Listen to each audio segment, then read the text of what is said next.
Good morning बच्चों। आज हम शुरू करेंगे। टॉपिक है आज हमारा मेटलर्जी ऑफ जिंक। जिंक की मेटलर्जी आज मैं पहले समझा लूं, फिर उसके बाद मेटलर्जी आएगी आपकी अगली एल्यूमिनियम, फिर आयरन और फिर कॉपर।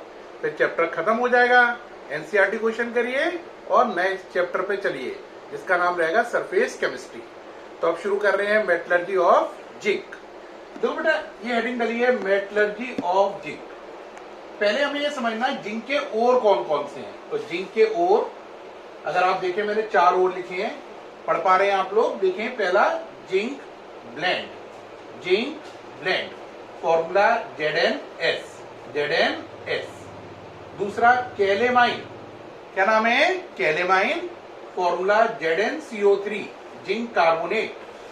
तीसरा फ्रैंकलाइनाइट, फॉर्मूला ZnO डॉट Fe2O3। चौथा विलीमाइट, फॉर्मूला Zn2SiO4। तो ये 4 और हैं जिंक के। दोबारा से नाम सुनेंगे, जिंक ब्लेंड, कैलेमाइन, फ्रैंकलाइनाइट एंड विलीमाइट। अब इन 4 में से मैंने कौन सा सिलेक्ट किया, या एनसीईआरटी ने आपके कोर्स में कौन सा दे रखा है? केवल जिंक ब्लेंड। तो अब हम जिंक ब्लेंड से पूरे स्टेप करेंगे। अब ये स्टेप स्टार्ट हुए हैं। पहला स्टेप क्या है? Concentration of ore. बताओ जिंक ब्लेंड क्या है? ZnS। कौन सा ओर है? Sulphide ore. तो तुम्हें मालूम है कंसंट्रेशन ऑफ ओर में अगर सल्फाइड ओर हो तो सबसे अच्छा मेथड कौन सा रहेगा? Froth flotation process. कौन सा? Froth flotation process. यानी ZnS लो, उसे किस में डाल दो? टैंक में डालो जिसमें पाइन ऑयल पड़ा है। पाइन ऑयल में कौन घुलेगा? ZnS। इम्प्योरिटी नहीं घुलेगी। तो ZnS पाइन ऑयल में घुलकर टॉप पे चले जाएगा और इम्प्योरिटी नीचे रह जाएगी। और ये इसका कंसंट्रेशन ऑफ ओर टॉपिक खत्म होगा। इसके बाद सेकंड काम करेंगे रोस्टिंग, क्योंकि ये सल्फाइड ओर है। तो रोस्टिंग करने के लिए बताओ क्या करेंगे? ZnS की रिएक्शन एक्सिस ऑफ ऑक्सीजन के साथ कराएंगे। ZnS की रिएक्शन एक्सिस ऑफ ऑक्सीजन के साथ कराएंगे तो प्रोडक्ट बनेगा ZnO और SO2 गैस उड़ जाएगी।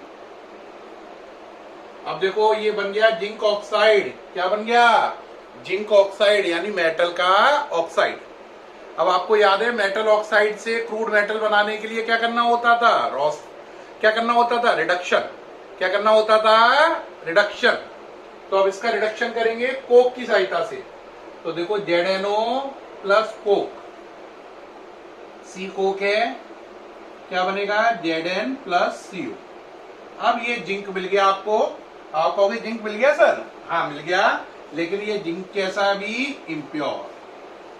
अब इम्प्योर जिंक है तो अब क्या करनी पड़ेगी आपको? रिफाइनिंग। क्या करनी पड़ेगी? रिफाइनिंग। अब इसकी रिफाइनिंग करने के लिए पहले आपको बात समझ लें कि 2 स्टेप में करेंगे रिफाइनिंग। पहला फ्रैक्शनल डिस्टिलेशन, डिस्टिलेशन स्टेप में करेंगे। बात समझ में आई? और दूसरा इलेक्ट्रोलिटिक रिफाइनिंग। तो इसकी रिफाइनिंग 2 पार्ट में होगी, फ्रैक्शनल डिस्टिलेशन और इलेक्ट्रोलिटिक रिफाइनिंग में। अब आप कहोगे सर फ्रैक्शनल डिस्टिलेशन में क्या करना है, बताइए जरा। देखो बेटा, फ्रैक्शनल डिस्टिलेशन में आपको समझना है कि जो जिंक है, इम्प्योर जिंक है, उसके अंदर जो इम्प्योरिटी है, उन इम्प्योरिटी के बॉइलिंग पॉइंट और जिंक के बॉइलिंग पॉइंट में बहुत बड़ा अंतर है। जैसे इसके अंदर एक इम्प्योरिटी है CD की, कैडमियम की, जिसका बॉइलिंग पॉइंट है 1073। कितना है? 1073 केल्विन। इसी तरीके से इसमें इम्प्योरिटी है लेड की। किसकी इम्प्योरिटी है? लेड की, जिसका बॉइलिंग पॉइंट है 2024 केल्विन।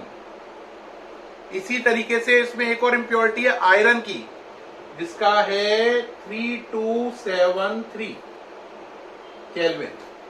बात समझ में आ रही है कि नहीं? ये इनके क्या हैं? Boiling point. क्या हैं? Boiling point. अब मन में क्वेश्चन होगा सर जिंक का क्या है? जिंक का है 1183। कितना है?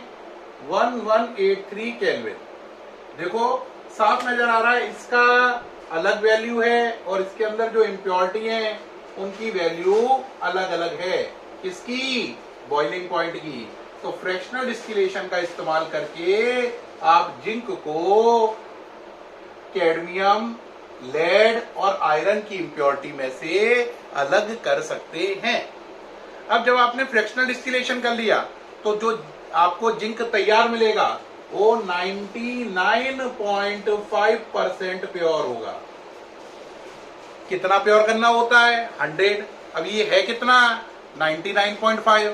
तो बचा कितना? 0.5%। कैसे सही करें? आंसर इलेक्ट्रोलिटिक रिफाइनिंग कर दो।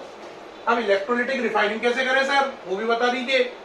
तो इलेक्ट्रोलिटिक रिफाइनिंग के लिए बेटा क्या करना होगा? आपने पढ़ी हुई है इलेक्ट्रोलिटिक रिफाइनिंग। क्या करोगे भाई?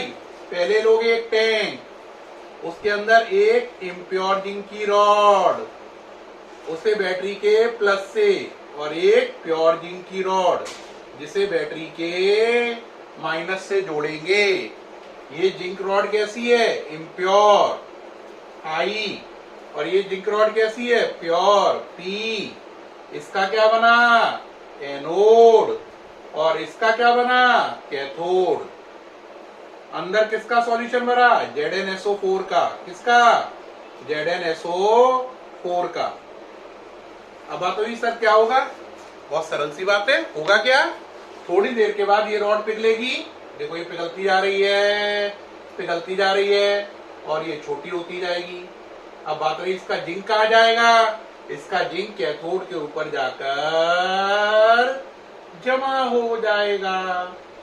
तो थोड़ी देर बाद एनोड रॉड पिघलती चली जाएगी, कैथोड रॉड पे जिंक जमा हो जाएगा, और जो इसके अंदर मिट्टी थी वो एनोड मड बनकर नीचे सेटल डाउन हो जाएगी। अब कहोगे सर रिएक्शन क्या बनाए? बड़ी सरल है। कौन सी रोड पिघली? एनोड। मैंने बोला था जो रोड पिघले उसका मतलब क्या है? बोलो, प्लस चार्ज आना। तो इसका मतलब इसमें Zn से Zn+2 बना, और कैथोड रॉड पर जाकर जमा हो रहा है, तो इसका मतलब वहां पर चार्ज को हटाना है। तो Zn+2 plus 2 electron Zn। Plus charge आने का मतलब रॉड पिघली, और प्लस चार्ज आने का मतलब उस पर उल्टा जमा हुआ। तो इस तरीके से प्यारे बच्चों अगर हम जिंक की मेटलर्जी देखें तो हम देखते हैं जिंक की मेटलर्जी के स्टेप। पहले चेक करो और कौन सा लिया चार में से? Zinc blende, formula ZnS। Okay. फिर आपने पहला स्टेप क्या किया? Concentration of ore. पहला concentration of ore via froth flotation process. फिर दूसरा किया रोस्टिंग। क्या किया? रोस्टिंग। रोस्टिंग करने पर क्या हुआ?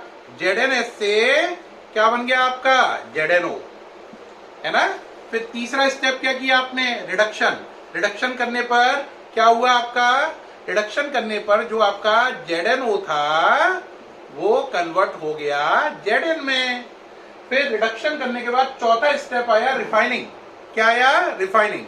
उसके दो पार्ट हो गए। पहले आपने किया फ्रैक्शनल डिस्टिलेशन, ये वाला। फ्रैक्शनल डिस्टिलेशन करने से ये कितने परसेंट प्योर हो गया? बोलो, 99.5%। फिर क्या की? Electrolytic refining. अब इससे 99.5% वाली जो चीज थी अब ये 100% प्योर हो गई और आपका टारगेट कंप्लीट हो गया। इस तरीके से जिंक की मेटलर्जी फिनिश होती है। लेकिन इसमें दो छोटे से टॉपिक रह रहे हैं, एक एक मिनट के भी नहीं है शायद। इसमें दो टॉपिक छोटे छोटे कौन कौन से रह रहे हैं वो देखें। एक है टॉपिक जिंक डस्ट। कौन सा है? Zinc dust. कौन सा टॉपिक है? Zinc dust. तो देखो बेटा, जिंक डस्ट। और दूसरा है ग्रेन्यूलेटेड जिंक। ग्रेन्यूलेटेड जिंक। अब कहोगे सर इन दोनों में क्या अंतर है? एक टॉपिक कौन सा है? जिंक डस्ट, और दूसरा कौन सा है? ग्रेन्यूलेटेड जिंक। जिंक डस्ट बनाना है तो क्या करो? प्योर जिंक ले लो। क्या कर लो? प्योर जिंक ले लो, पिघला लो। पिघलाने के बाद उस पर हॉट एयर पास करो। पिघलाने के बाद उस पर हॉट एयर पास करो। तो पिघलाने के बाद हॉट एयर पास करी तो जो जिंक है अब ये कहलाएगा जिंक डस्ट। अब आप कहोगे सर ग्रेन्यूलेटेड जिंक क्या है? इसके लिए बेटा क्या करना है? आप पहले जिंक को पिघला लो। पिघला लिया। लेकिन अब पिछले मेथड की तरह आपको एयर पास नहीं करनी, बल्कि इसमें पिघले हुए जिंक को आपको पानी में डाल देना है, ठंडे पानी में। पिघले हुए जिंक को ठंडे पानी में डालना है। तो अब जो बनेगा वो कौन सा होगा? ग्रेन्यूलेटेड जिंक। दोबारा समझे, इसमें जो पिघला हुआ जिंक था उस पर क्या पास करनी है? एयर। और इसमें पिघले हुए जिंक को किस में डालना है? वाटर में। अगर एयर पास करोगे तो जिंक डस्ट, और अगर पानी में डाल दोगे तो बनेगा ग्रेन्यूलेटेड जिंक। Is it okay? इसके साथ जिंक की मेटलर्जी खत्म होती है। अब शुरू करेंगे एल्यूमिनियम की मेटलर्जी। Okay, thank you.